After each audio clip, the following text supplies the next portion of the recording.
तो अब next video पे हम लोग देखते हैं, कोई भी आप जो बैंक जब लोन देता है, ठीक है, तो आप देखते हैं लोन देने के पहले वो देखता है कि जो प्रोजेक्ट के लिए लोन ले रहा है वो, ठीक है, तो प्रोजेक्ट इकोनॉमिकली फिजिबल है कि नहीं, है ना।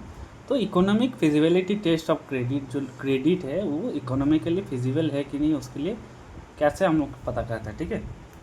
तो अगर उसके लिए 3R मेथड यूज़ होता है, ठीक है। 3R में सबसे पहले return on from investment, repayment capacity और रिस्क बेयरिंग एबिलिटी, ठीक है।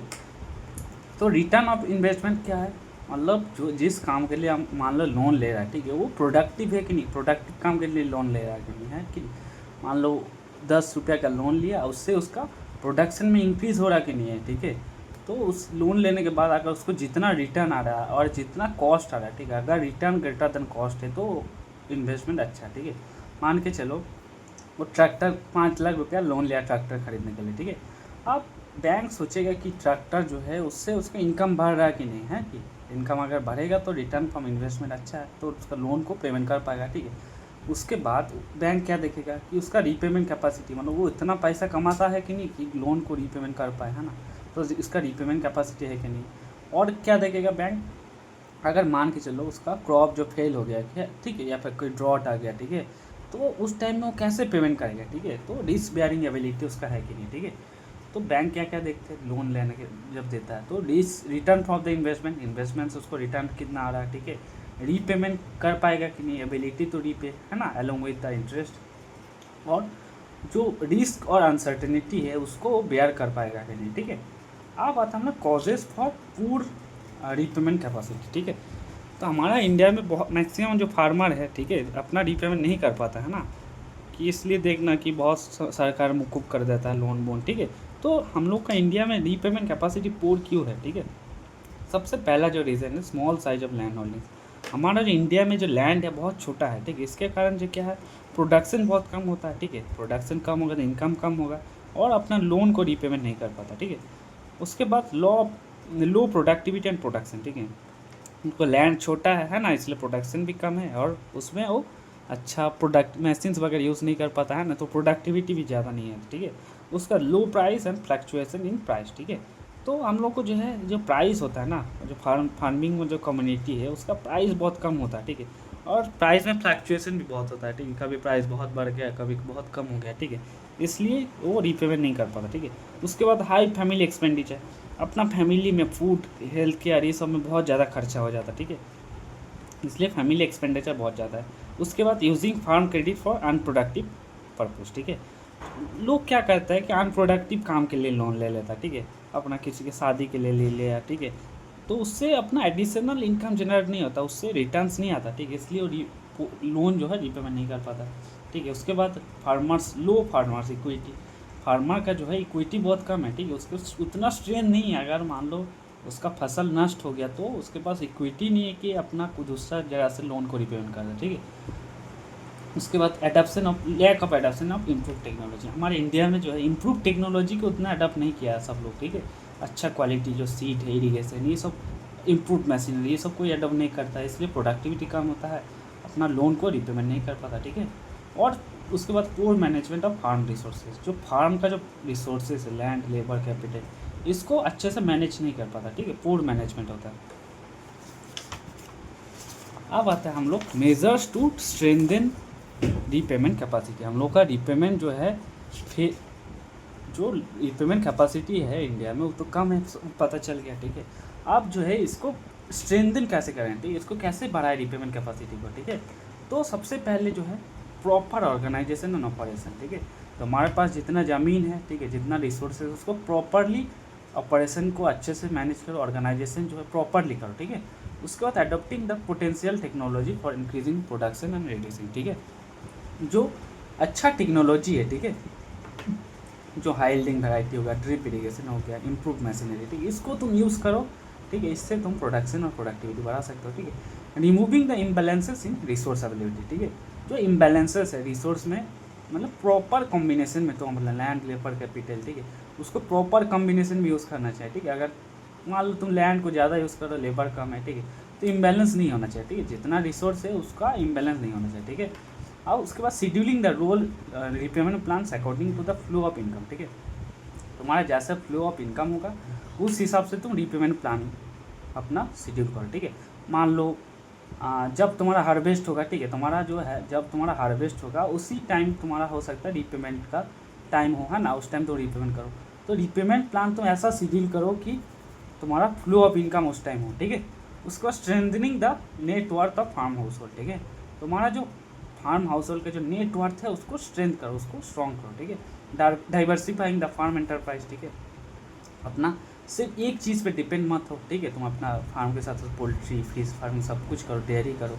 तो उससे क्या होगा, डाइवर्सिफिकेशन हो जाएगा, तो तुम लोन को रिपेमेंट कर पाओगे आसानी से, ठीक है। उसके बाद जो है adopting the risk management strategies, ठीक है।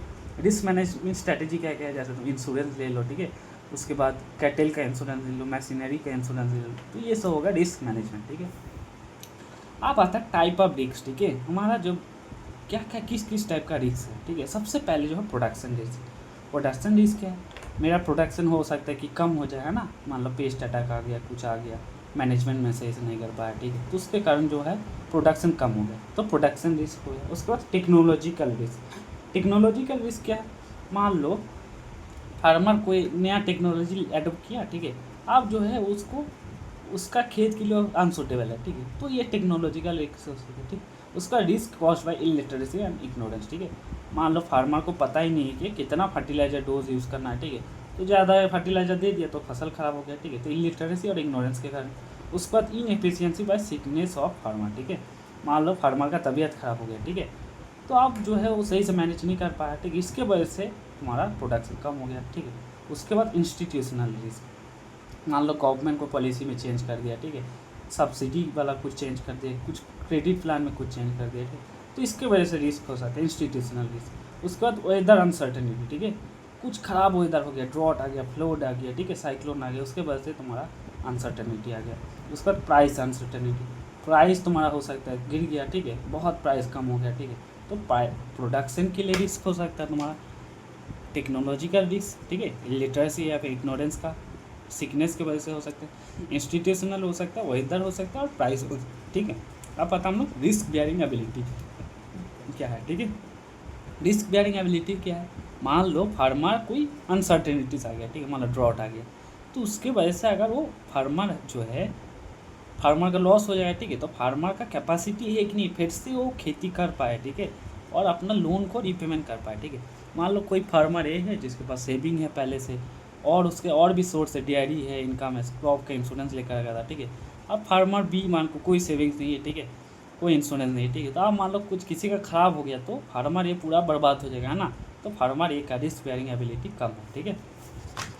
अब जो है ये जो रिस्क बेयरिंग एबिलिटी है इसको हम लोग कैसे बढ़ा सकते हैं, ठीक है, कैसे हम लोग बढ़ा सकते हैं। सबसे पहले जो है डेवलपिंग ओनर्स इक्विटी, ठीक है, जो जो फार्मर है, जो ओनर है, ठीक है, वो अपना कुछ एसेट सेविंग्स बना कर रखे, है ना।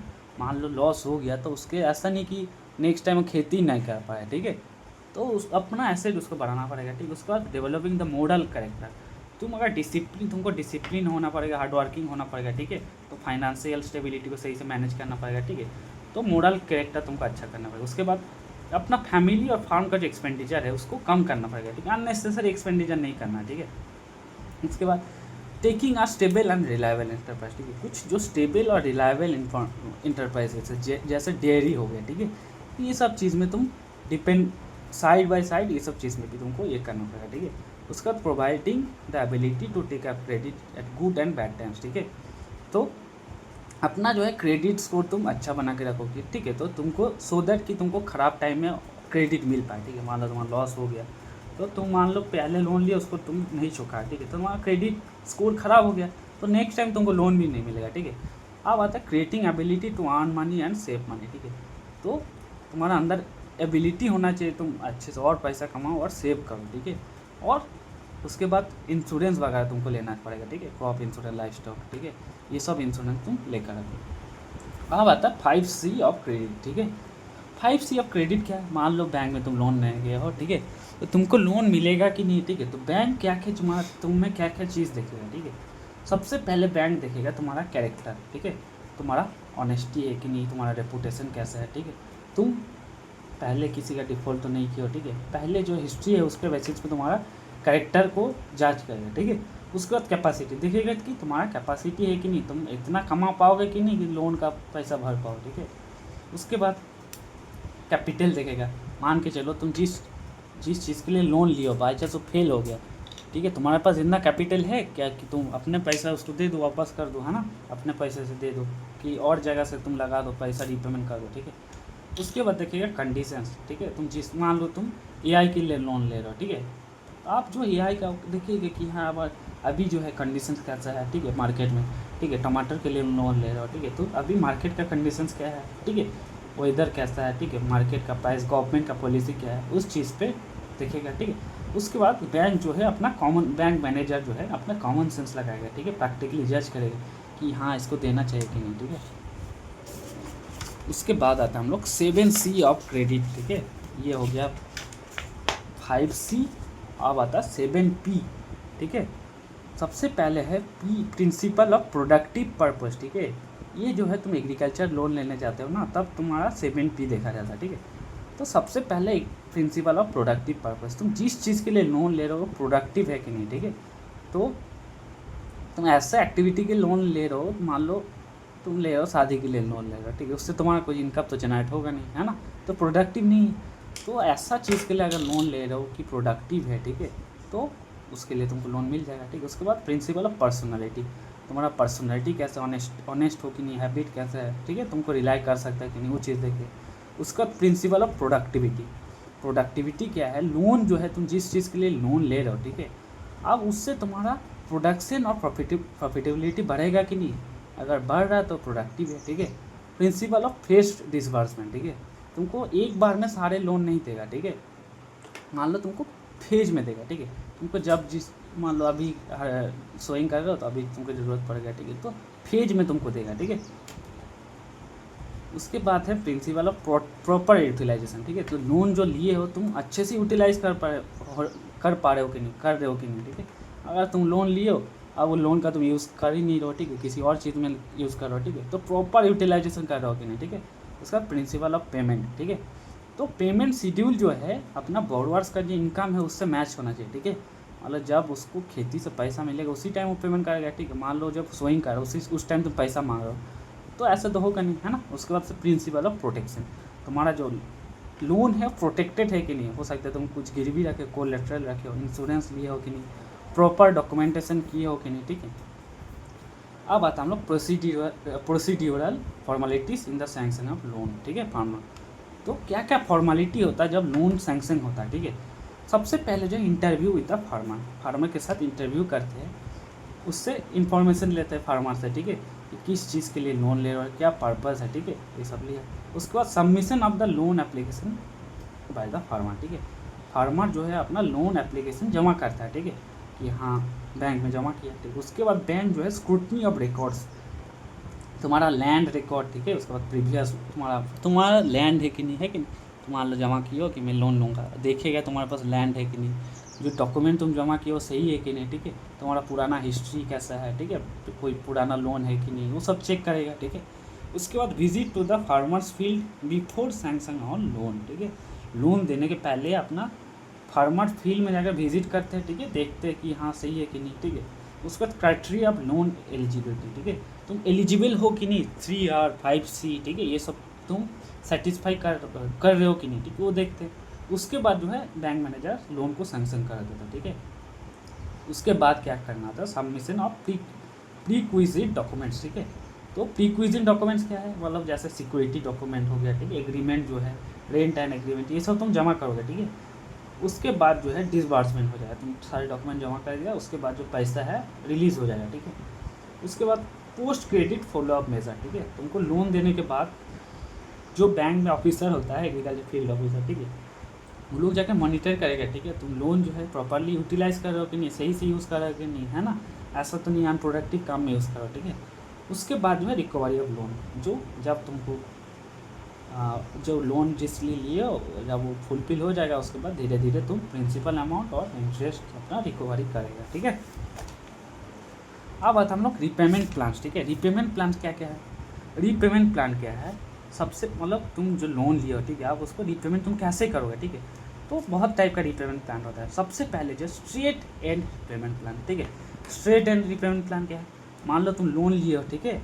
आप जो है मान लो खेती के लिए लोन लिया, ठीक है। आप जो तुम खेती किए उसके बाद उसको बेचे, आप क्या किया, at the end of loan period तुम फार्मर जो है हार्वेस्ट किया, ठीक है। आप जो है सारे जो पैसा पूरा अमाउंट, ठीक है, जो प्रिंसिपल अमाउंट और जो इंटरेस्ट है दोनों एक साथ जमा कर जाकर दे दिया, ठीक है। Straight and payment, straight and plan क्या है? जो प्रिंसिपल है और जो इंटरेस्ट है दोनों एक साथ जाके तुम एक टाइम के बाद एक साथ जमा कर दे, ठीक है। पार्शियल रीपेमेंट प्लान क्या है? तुम जो लोन है उसको सेवरल इंस्टॉलमेंट में तुम दे रहे हो, ठीक है। मान लो तुम 1 साल के लिए लिए, ठीक है। आप पहला तुम खरीफ का हार्वेस्टिंग किए तो खरीफ में थोड़ा दे दिया, उसके बाद रबी का हार्वेस्टिंग किए, फिर एक इंस्टॉलमेंट जमा कर दिया, ठीक है। 3-4 महीने बाद 2-3 इंस्टॉलमेंट में तुम जमा कर दिया, ठीक है। उसके बाद आता है अमोर्टाइज रीपेमेंट प्लान, ठीक है। अमोर्टाइज क्या है? जो लोन है, ठीक है, वो रेगुलर इंस्टॉलमेंट के थ्रू हम लोग देते हैं, ठीक है। इसमें प्रिंसिपल और इंटरेस्ट जो है बोथ इंक्लूड होता है, ठीक है।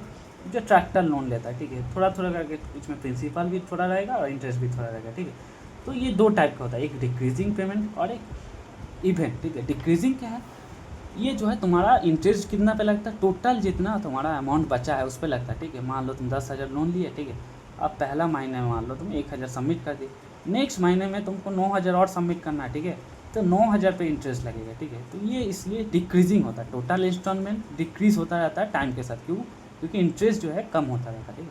और अमोर्टाइज इवेंट रीपेमेंट क्या है? तुम टोटल कैलकुलेट करेगा, ठीक है, 5 साल का इंटरेस्ट, और उसको डिवाइड कर देगा, ठीक है। हर महीना तुमको सेम देना है, इस कोई डिक्रीज नहीं हुआ, ठीक है। अब आते हम लोग वेरिएबल रीपेमेंट प्लान, ठीक है। वेरिएबल रीपेमेंट प्लान क्या है? इसमें जो है फार्मर जो है अपना इनकम के बेसिस पे वेरिएबल रीपेमेंट करता है, ठीक है। मान लो अभी इनकम बहुत, इस महीने मान लो इनकम बहुत ज़्यादा हुआ तो इस महीने 5,000 दे दिया, ठीक है। नेक्स्ट महीने कम हुआ तो 1,000 दे दिया, ठीक है। ये हो गया वेरिएबल रीपेमेंट प्लान। और रिजर्व रीपेमेंट प्लान क्या है? इसमें जो है फार्मर अपना एक पोर्शन, अगर जिस साल बहुत ज़्यादा इनकम कर लिया, ठीक है, तो एक साइड में रख देता है, ठीक है, रिजर्व में रख देता है, ठीक है। तो जब ख़राब डिफिकल्ट दिया रहता है तो रिजर्व से अपना रीपेमेंट करता है, ठीक है।